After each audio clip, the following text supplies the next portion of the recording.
In the year 30 CE, Jerusalem was a city ready to explode, and one man was about to be condemned to death by way of crucifixion. This would happen during Passover, the religious festival commemorating Jewish liberation from slavery, and the population in Jerusalem had swelled from 40,000 to over 100,000 pilgrims. The streets were packed, emotions were running high, and Roman soldiers watched nervously from every corner of the city. This wasn't just any religious celebration, though. Passover is a yearly reminder of how God delivered his people from foreign oppressors. Of course, the symbolism of this festival made the Romans feel extremely uneasy about their rulership over the Jewish people at the time. But no one felt more uneasy, nor indeed more at risk, than Pontius Pilate, the Roman prefect, who was on high alert during this festival. Every Passover brings the risk of riots, revolts, and bloodshed. On this particular day, at dawn, a crisis erupted. The Jewish chief priests arrived at his headquarters dragging a prisoner, a Galilean preacher named Jesus, who rode into the city days earlier like a king, confronted the money changers in the sacred temple, and had been saying inflammatory things about destroying and rebuilding Judaism's holiest site. The religious authorities wanted him dead, and they needed Pilate to sign the execution order. As Pilate interrogates this strange, cryptic prisoner, he found himself caught between Jewish demands, Roman law, political pressure, and his own increasingly precarious career. So why did Pontius Pilate, despite apparently finding no fault in Jesus, still condemn him to one of Rome's most brutal forms of execution? To answer this question, we must start by exploring the political and religious tensions in Jerusalem during the year 30 CE. But more than anything else, we must examine Pontius Pilate, the man who would become judge, jury, and executioner by the end of the day. In the middle of this crisis was Jesus himself, whose death and crucifixion would mark the beginning of Christianity. Stay tuned to the end, because this is one hell of a story involving political machinations, religious furor, and social uproar, all of which would lead on to divine retribution and earthly salvation for billions of people around the world today. Jerusalem, a city ready to explode. To understand what happened that morning, we need to understand just how explosive the situation in Judea was. And let me tell you, calling it tense would be like calling the Mediterranean a bit damp. When Rome conquered Judea in 63 BCE, they inherited what was essentially a geopolitical nightmare. Imagine trying to govern a territory where the local population genuinely believed that their god, not Jupiter, not the Roman pantheon, but their god, was the only real deity and that they were his chosen people. For Romans, who happily absorbed foreign gods into their pantheon like collecting trading cards, this was baffling. The Jews wouldn't worship Roman gods. They wouldn't even acknowledge them as real. This wasn't just religious stubbornness. It was a complete clash of worldviews. Romans believed in pax deorum, peace with the gods. You kept the gods happy through proper rituals, and they kept your empire strong. It's transactional, practical, very Roman, but Judaism was different. It was monotheistic, exclusive, and absolutely non-negotiable. There was one God, one law, and no amount of Roman pragmatism could change that. For your average Roman administrator, this created constant headaches. Jews refused to place images of the emperor in their temple. They wouldn't work on the Sabbath. Even for imperial projects, they had bizarre dietary laws. To Romans, who prided themselves on being reasonable and flexible, this seemed like unnecessary obstinacy. But to Jews, these weren't optional traditions. They were divine commandments worth dying for, and die they did. The decades leading up to Jesus' execution were punctuated by revolts, protests, and brutal crackdowns. When Pilate's predecessor tried to bring military standards bearing the emperor's image into Jerusalem under cover of night, thousands of Jews marched to Caesarea and prostrated themselves before the governor for 5 days, saying they'd rather die than tolerate such sacrilege. Think about that level of conviction. These weren't empty threats. Jewish history was filled with martyrs who'd chosen death over compromise. Rome's response to this resistance oscillated between accommodation and oppression. They exempted Jews from emperor worship, let them collect their own temple tax, and allowed their religious courts considerable autonomy. But they also stationed troops in Jerusalem, controlled the appointment of high priests, and kept the high priest's ceremonial vestments locked up, only releasing them for festivals as a reminder of who was really in charge. By the time Pilate became governor in 26 CE, Judea was like a pressure cooker, and he was sitting on the lid. Pontius Pilate. The wrong man for the wrong job. Now let's talk about Pontius Pilate himself, because understanding the man helps us understand his decision. Pilate was a prefect, essentially a military governor of a minor province. Judea wasn't prestigious. It wasn't where ambitious Romans made their careers. The good posts were places like Egypt or Asia, wealthy provinces where governors could enrich themselves legally, and everyone looked the other way. Judea was the provincial equivalent of a middle management position in a dysfunctional office. All stress, no glory. What we know about Pilate suggests he was, to put it mildly, not great at reading the room. He seemed to have a consistent pattern of provoking the Jewish population, then backing down when they resisted. Remember those military standards I mentioned? That was Pilate. He also once raided the temple treasury to fund an aqueduct project. When Jews protested, he had soldiers disguised as civilians infiltrate the crowd and beat protesters with clubs. It was effective in the short term, but it built up massive resentment. The Jewish philosopher Philo, writing a few years later, described Pilate as inflexible, stubborn, and cruel, accusing him of executions without trial. Granted, Philo was biased, but the portrait that emerges is of someone who viewed Jews with contempt and governed with an iron fist, until that fist got him into trouble. Here's what you need to understand. Pilate was already on thin ice with Rome. Governors who couldn't maintain order in their provinces didn't last long. And if Jews sent a delegation to Rome complaining about him, which they had the right to do, he could be recalled in disgrace. For a Roman of the equestrian class like Pilate, this would be career suicide. So when Jesus was brought before him, Pilate was in a precarious position. He needed to maintain his authority, keep the peace during Passover, avoid another incident that could be reported to Rome, and somehow navigate the political minefield of local religious politics. No pressure, right? The week that changed everything. Let's set the scene for what scholars call Passion Week, the 7 days leading up to Jesus' execution. Jerusalem during Passover was intense. The city's normal population of about 40,000 could swell to over 100,000 with pilgrims. It's like if your hometown suddenly had to host a major religious festival, political rally, and historical commemoration all at once, and tensions between locals and the government were already at breaking point. Jesus arrived in Jerusalem to crowds shouting, "Hosanna," a Hebrew phrase meaning, "Save us now." They were waving palm branches and laying their cloaks on the road, treating him like a conquering king.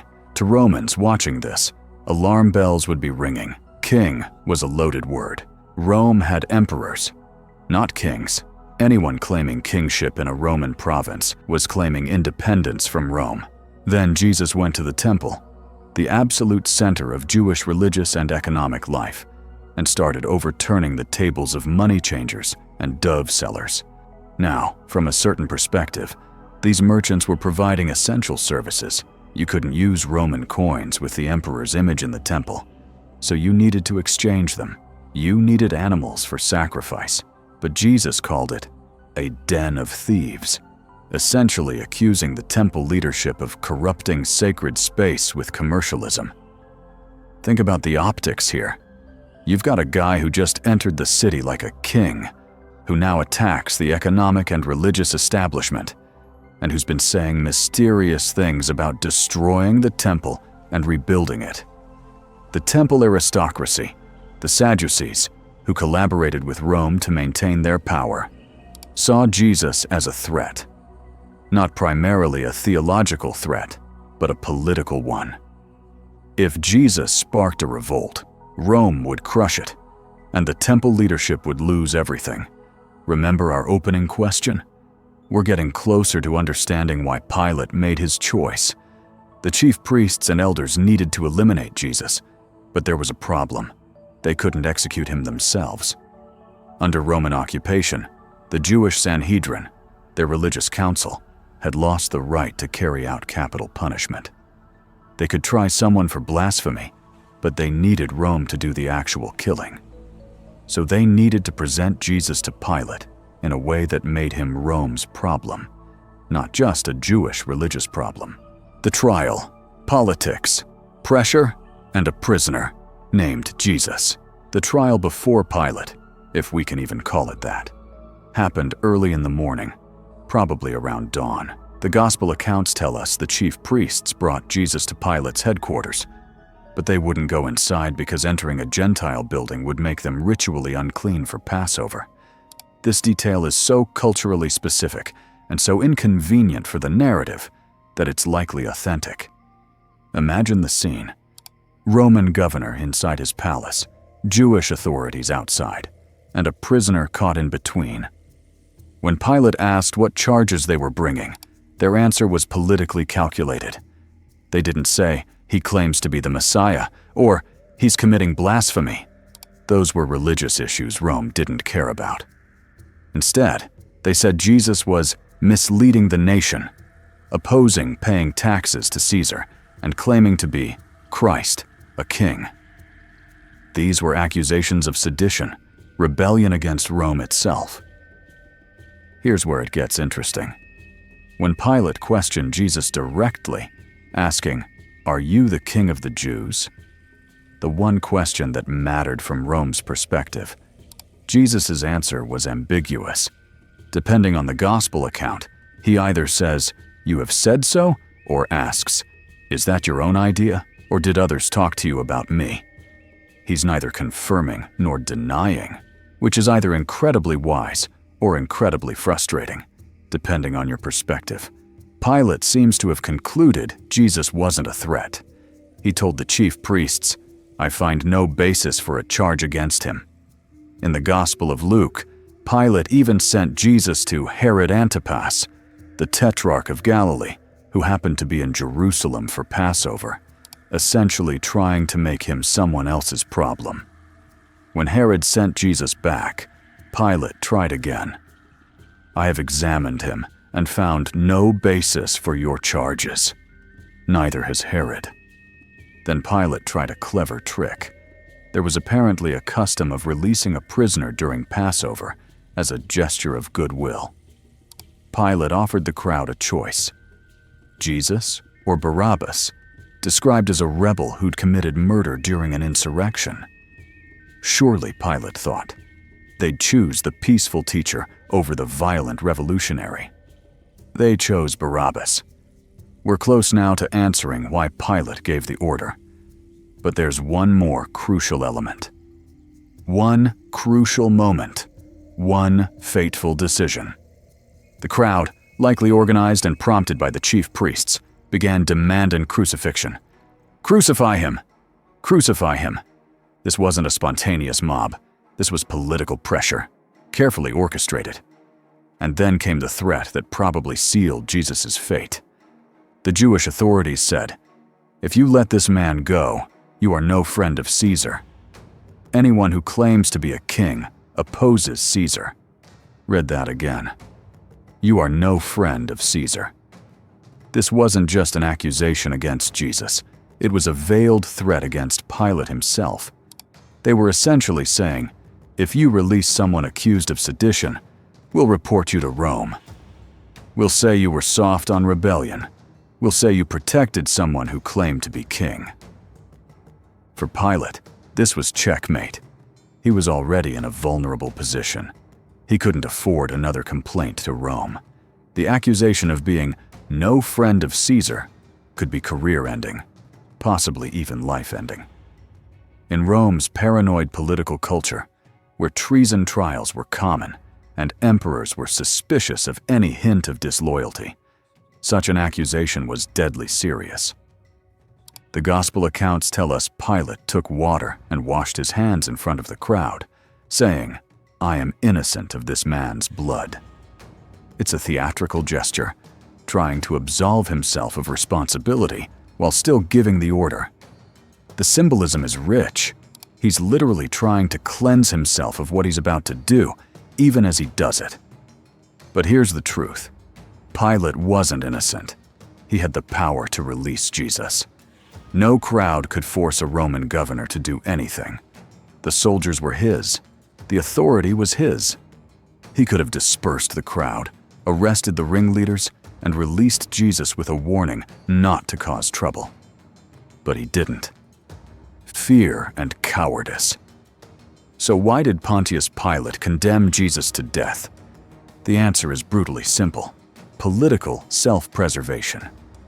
Pilate condemned Jesus because refusing to do so would have cost him too much. He would have faced accusations of protecting a rebel against Caesar. He would have risked another incident being reported to Rome. He would have alienated the Jewish leadership he needed to help govern Judea. And he would have failed in his primary job, maintaining order and Roman authority. From Pilate's perspective, Jesus was expendable. He was one man, an itinerant preacher from the backwater of Galilee, with no army, no wealth, and no political connections. The Jewish authorities wanted him dead, and Pilate had no compelling reason to protect him beyond a vague sense that he might be innocent. So Pilate made the calculation that Romans were trained to make. What serves the interests of Rome, and what serves my interests? And the answer was clear. Release Jesus, risk your career, and possibly your life. Crucify him, and the problem goes away. It wasn't hatred that killed Jesus. It wasn't even really a religious conflict, from Pilate's perspective. It was cold, hard political pragmatism. Pilate condemned Jesus to save himself. The historical irony is almost painful. Pilate was eventually recalled to Rome in disgrace anyway, around 36 CE, after another violent incident involving Samaritans. All his compromises, all his brutal pragmatism, all his political calculations, none of it saved his career. He tried to wash his hands of Jesus' blood, but history remembers him for exactly one thing: the man who condemned Jesus Christ. And that, in the end, is why Pontius Pilate, a Roman governor who found no fault in Jesus, still ordered his crucifixion. Because when push came to shove, he chose his career over justice, his position over principle, and his fear over his conscience. It's a decision that has echoed through 2,000 years of history, and a reminder that sometimes the most consequential choices aren't made by zealots or true believers, but by ordinary people trying to protect themselves.